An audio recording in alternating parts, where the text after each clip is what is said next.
This is Daily Blast Live. We're talking about what you're talking about. You all ready for this? This is a sham. No. Nope. Y'all, just stop. Get real. Welcome to DBL. We have some very hard news. Erica, tell us what day it is. It's Friday. I did have to think about that for a second. I was about to say, was there like a tape delay? Eric was like, it's Friday? Yeah, I was thinking like...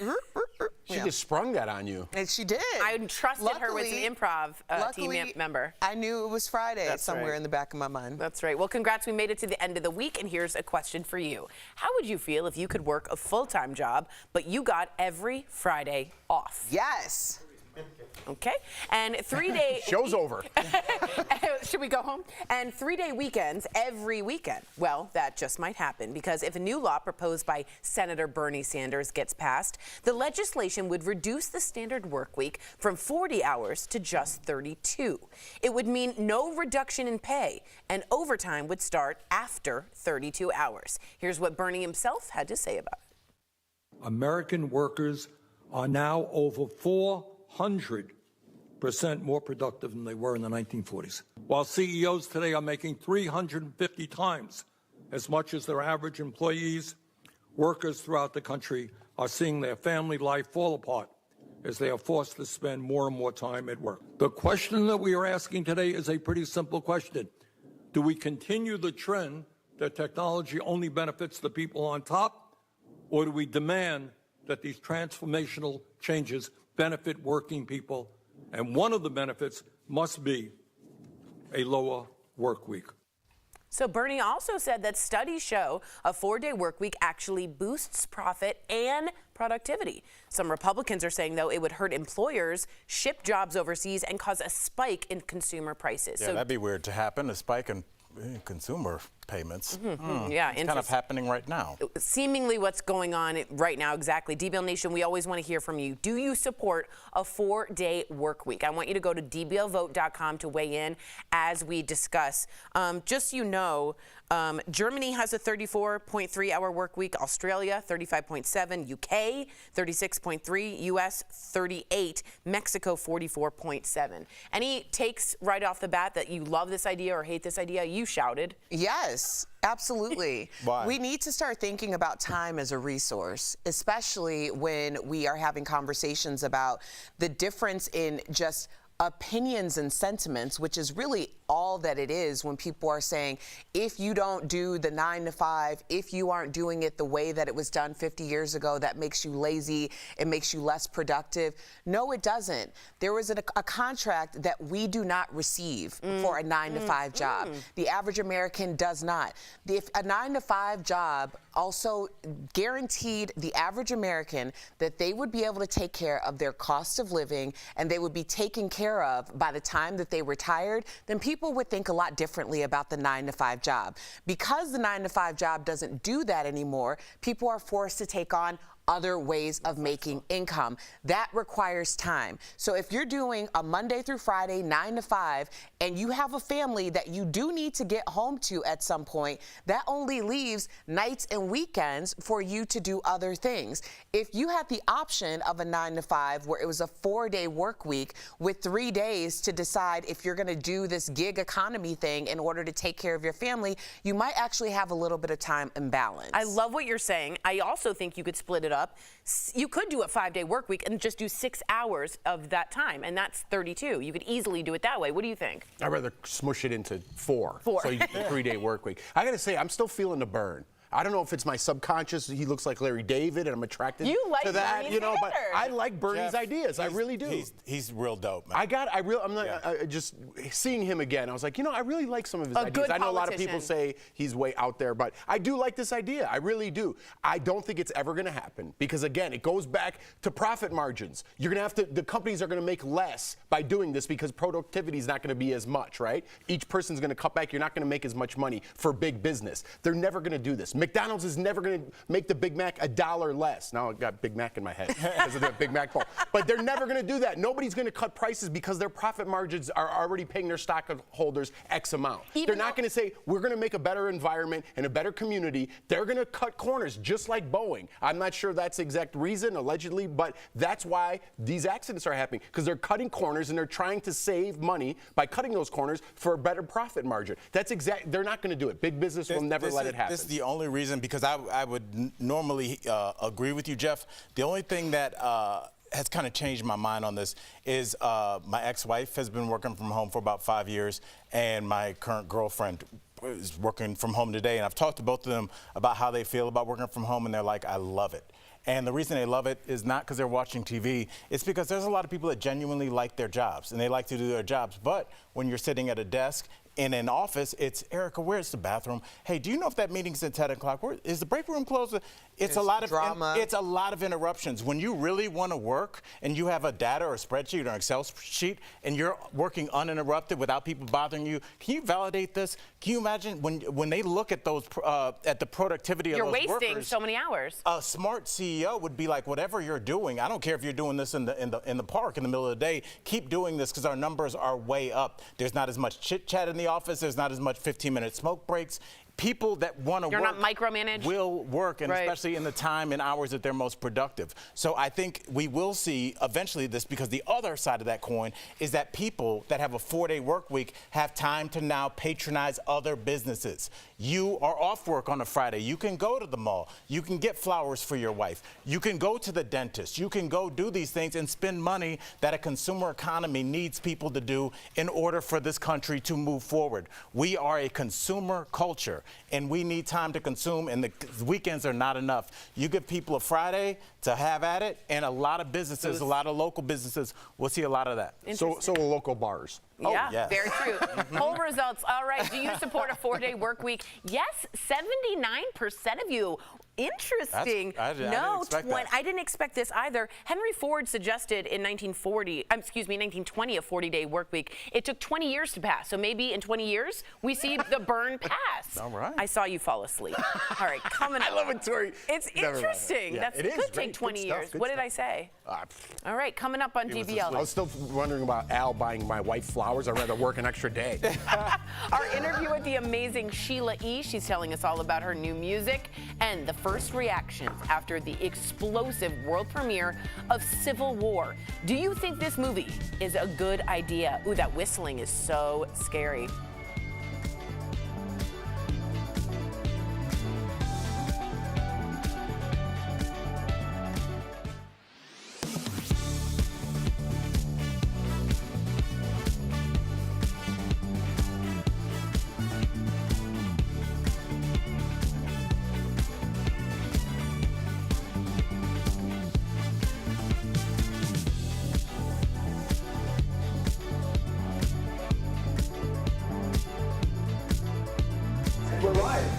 Jeff is asking, is there a scary movie that the person whistles before they do their crime? Who was that thing? Oh, you know who does it? From No Country for Old Men. Yes. Does he do it? Wait. Go ahead and do your thing. Something. I don't know what it's She's from. right about Negan? Yeah, but I don't know if I'm thinking So if you about didn't see, that. we're doing Civil War. They whistled America the Beautiful during the trailer, and I love when people use the national anthem or America the Beautiful, but in a weird, eerie way, because you all know the tune, but it's like from sea to... and it's all Civil War. So I'm excited for this movie. I know we're going to talk about it in the next break. That's my favorite color. But I'm not sure what color it is. Cobalt. Is it blue or purple? This is cobalt blue. Yeah. I thought cobalt blue was much darker than that. I think it's... I thought cobalt could almost be black. No, that's onyx. It does have a little purple in it. I think it's royal blue. That's not royal blue. What's it called? Royal blue is a. Is it corn husk? Yeah, no, that's not royal blue. Corn flour? 1,000% Maybe corn husk. it might be corn flour. Yeah, royal blue has a. No, that's lighter. That's lighter. I'm just saying the words. No, It's not. That's kind of our logo color. Yeah. That's our DBL. But I have a sweatshirt that color, and I really like it. Are you saying you like my dress? No, the color. Okay. All right. Thank you very much. So in LA, I went to a stylist, and she only did vintage clothes, but really the vintage. This is probably Gap 1990. Right. So like she had a whole thing that were like really inexpensive stuff from like, and she found really good stuff for my body type. If you're kind of busty and you have a little tummy, this is a really good look with the square neck and then the long. Do you think vintage is the most overused word in our culture right now? It's a scam. Like I said.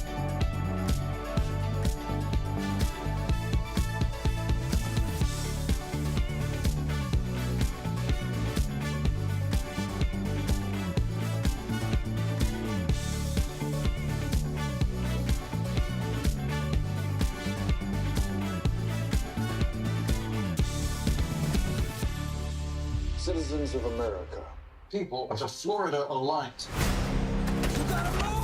and the Western forces of Texas and California will be welcomed back to these United States as soon as their illegal secessionist government is deposed. Whoa. Welcome back. That was a clip from the movie Civil War. So the movie is a violent vision of a near future America at war with itself. This part is really creepy. And before the movie came out, many were wondering why we needed a movie like this. But after it premiered last night at the South by Southwest Film Festival and TV Festival, many people are praising it. One person wrote, "I am speechless.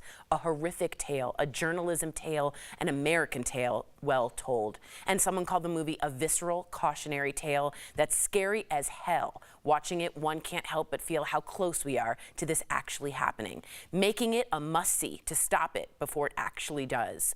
I'm a huge proponent of art teaching us about life and history. Al, what do you think about this movie coming out right now? I think it's great for the time in terms of timing. I think it's the dream of a lot of militias that are out practicing in the woods in the different parts of the Midwest doing barrel rolls and shooting scarecrows.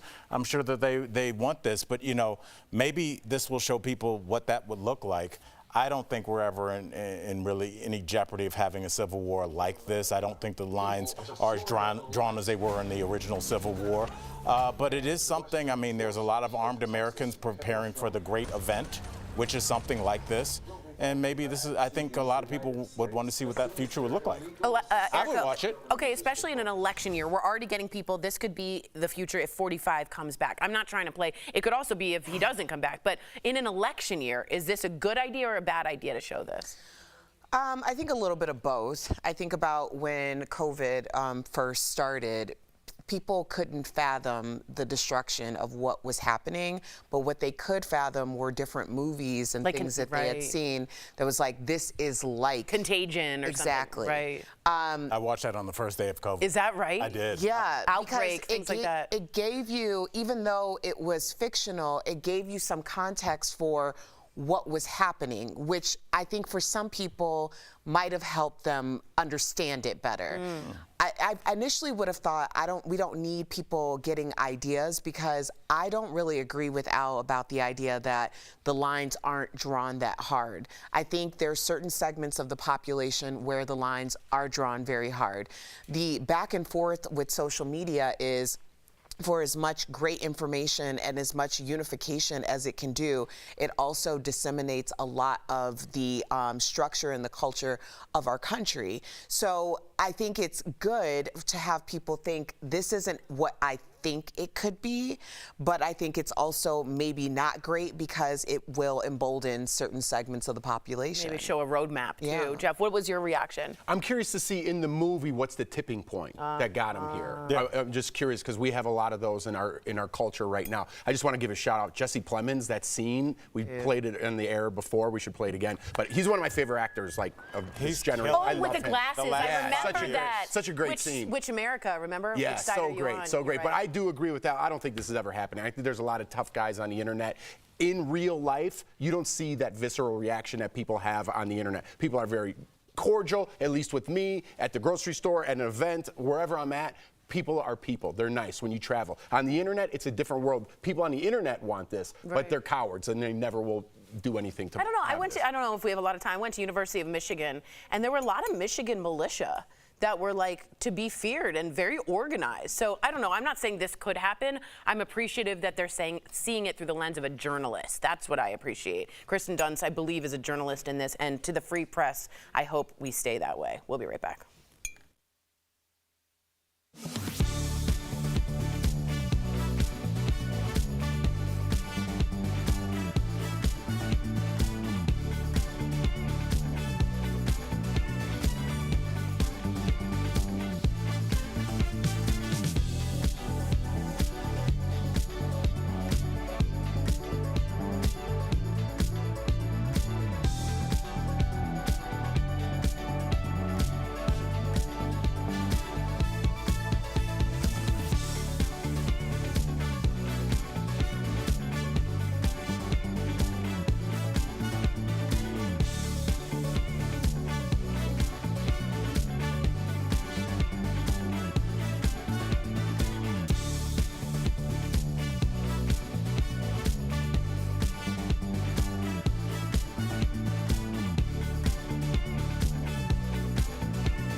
Welcome back. Sheila E. is drumming up her Latin roots with her first ever salsa album, and she joined us earlier to talk all about it. Take a look.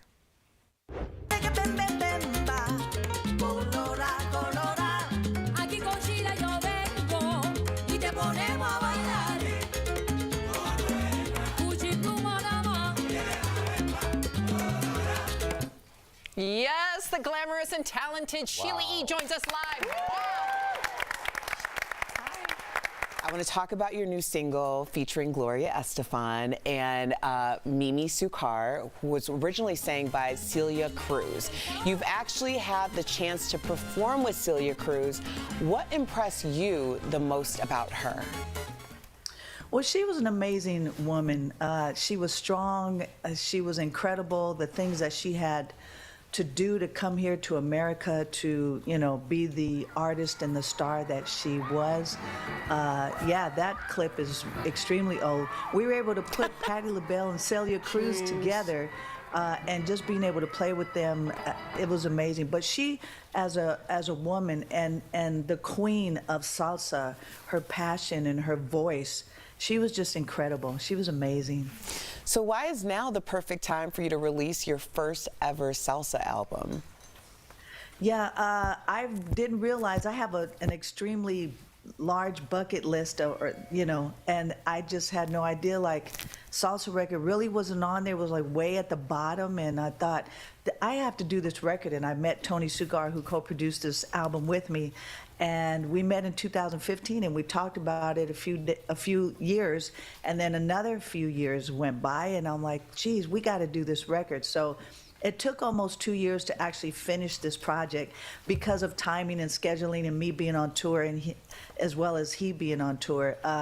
It was just amazing to be able to put this incredible project together with all the musicians. I recorded most of it in Miami and did some stuff here at my studio in LA. But to have Gloria Estefan, there's no other woman that I could call to actually sing a Celia Cruz song and do it justice. And the flip side of this arrangement is that I wanted to play a drum solo on this song. And first of all, we don't even think that anyone has ever played a drum solo on this particular song, as well as being a female. And the three of us ladies together, we thought it was a perfect time for this month to release this single. It's going to be a hit. It's going to be a summer jam. Oh, for yeah. Sure. Let me start off by saying congrats on your Walk of Fame. Woo, woo. There you go. Yeah, you got to give it. Producer Jimmy Jam inducted you, and your dad Pete Escovedo, and Ringo Starr joined you for the ceremony. Just a few. How special was that moment for you? It was amazing. It was incredible. It was emotional because when I left Oakland, born and raised in Oakland, I left there around 1980, and I was on tour with George Duke at the time, and I said, I'm going to move to LA. So I packed up all my things, and I asked my best friend, let's go to Hollywood, and I want to pursue my career. And she was going to then work with George Duke. Where the Star is, literally less than a mile away, it's blocks, away, was the first apartment that I found when I moved to Los Angeles. And to think down the street that happened, I couldn't believe it. I wanted to talk about your childhood because you first met Prince backstage at a show with your father. Like, what do you remember about that night? My dad was in Santana at the time in the 70s, and Prince was recording at the same studio because he wanted to be in the studio where Sly Stone and Carlos had played, because he was very influenced by both of those artists. My dad was recording at the time and came home and said, there's this young kid recording in the studio, and he's, looks like he's playing everything and producing it as well. Later on, I met Prince there in the Bay Area, and I went to introduce myself, and he turned around and he said, I put my hand out. He said, I know who you are. I've been following your career with George Duke, and that was the time. Yeah. Oh, Unbelievable. Sheila, thank you so much for joining us. I would have passed out backwards. Yeah, right? DBL Nation, Sheila's new salsa single is available on all streaming platforms. Also visit SheilaE.com to see her perform live. And in the meantime, we're going to play one of her greatest hits, Glamorous Life. We'll be right back. Thanks. Thank you. Thank you. Thank you. She don't need a man's touch. She wants to be the glamorous life without love. It ain't much.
Welcome back. If you delay your health care despite having insurance, you're not alone. A new study says 1 out of 6 people with health insurance suffer from untreated health issues, all because the cost of health care. So have you ever put off seeing your doctor? Yeah. Yes. Yeah, every one of us. Weirdly, after I got health insurance. Yeah. Because I went my 20s without it. And so you're like, I don't know, but it's something probably bad. I'm not saying it's the right thing. I'm just saying. I get so upset if Anthony doesn't do like his checkups or like anything that's covered by insurance. I am on him like white on rice. Like it. Because I'm like, when you have gone through a certain period of time or maybe your whole life without health insurance, how are you not taking advantage of your health insurance? Because you're scared. I get everything that's promised to me and more. I get scared that it's going to cost more. Yeah, I think this will be the death of me. Really? Like for real, I'll be like, oh, I got this thing sticking out of my side. I'm not going in it. It's $1,000. I'll just push it in. You know, I'll be for fine. real. I'm such a tighty. Well, that's why I was worried about your appendicitis. I'm glad it's all okay. I really am. Is appendicitis? Appendicitis. Too much candy. Yes. If healthcare costs are one of your top concerns, Better Benefits can help. When it comes to Medicare questions, many Americans already on the program may not have a plan with all the benefits accessible to them. So be sure to reach out to Medicare Advantage advisors today. Again, the benefits review, it's free, guys. Just call 1-800-909-2613. We love sharing your comments. This is about the Civil War movie, which I'm really psyched about. Michael D says, I want to see the movie because Kirsten Dunst is in it, who is one of my personal favorite actresses. Is that Michael Dean? No.